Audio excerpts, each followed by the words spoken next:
Fundo de Investimento de Cotia, bora trazer mais detalhes sobre o projeto que foi aprovado pelo Conselho Administrativo e agora vai para o Conselho Deliberativo.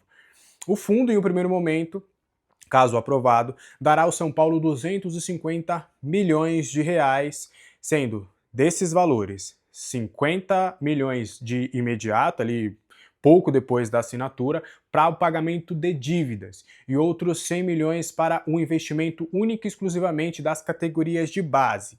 E aí desses valores serão 22 milhões para a aquisição de novos atletas, serão outros 63 milhões para capital de giro e o restante desse valor vai para investimentos em infraestrutura e tecnologia. No ano que vem, no meio do ano que vem, no segundo semestre, o São Paulo terá um aporte novamente de 75 milhões para uso somente da base.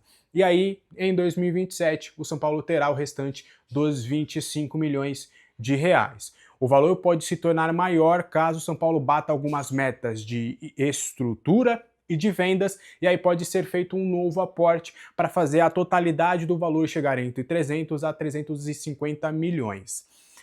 Por enquanto, tudo que a gente vai trazer é sem o Marinax, daqui a pouco a gente vai trazer mais detalhes sobre o Marinax. Então, a partir do ato da compra, vou trazer os detalhes que eu tenho, tá? Não tenho outros detalhes sobre quais jogadores na base entrariam nessa conta, enfim, vocês vão entender.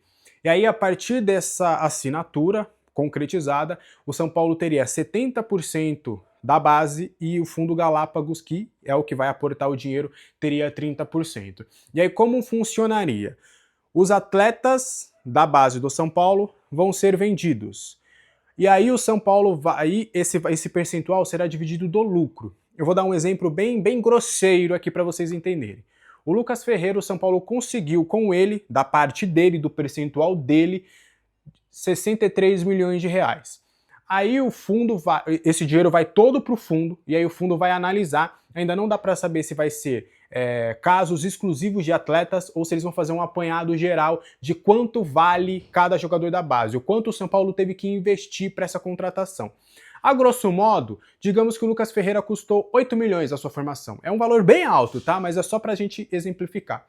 Aí o fundo vai pegar esses 8 milhões, vai devolver para o São Paulo, vai sobrar o lucro. Em cima desse lucro, que no caso seriam, matemática, seriam 55 milhões, pega esse valor que sobrou, aí seria o lucro, e aí 30% desse valor vai para Galápagos e 70% vai para o São Paulo.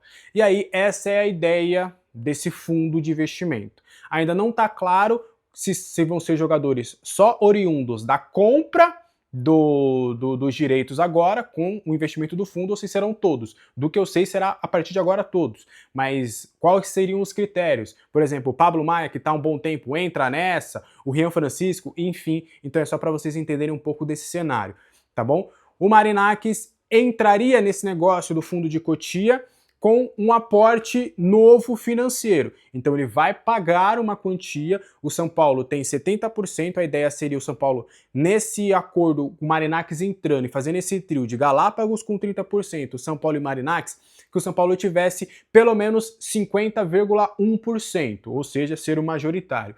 Então o São Paulo no máximo venderia para o Marinax 19,9% da sua quantia. Acho difícil a Galápagos abrir mão da sua parte, também fazer alguma venda nesse sentido. Então o Marinax entraria como um terceiro sócio, bancando mais uma grana, o que estaria em torno de 100 milhões de reais pelos 19,9% desse valor, e aí esse dinheiro também poderia ir para o São Paulo. Então é mais ou menos nesse cenário que caminha. O São Paulo acredita que com esse projeto vai conseguir vender em média 10 atletas das categorias de base por ano. E esses 10 atletas não necessariamente estariam já no profissional. Me deram um exemplo, por exemplo, do Ângelo. O Ângelo foi vendido antes mesmo de subir para o profissional. O São Paulo poderia fazer esse tipo de movimento também, lembrando sempre que agora, nas vendas da base, você tem a operação, tira o investimento feito no atleta e aí o lucro será repartido 70% do São Paulo, 30% da Galápagos, pelo menos por enquanto, até a não entrada do Marinax.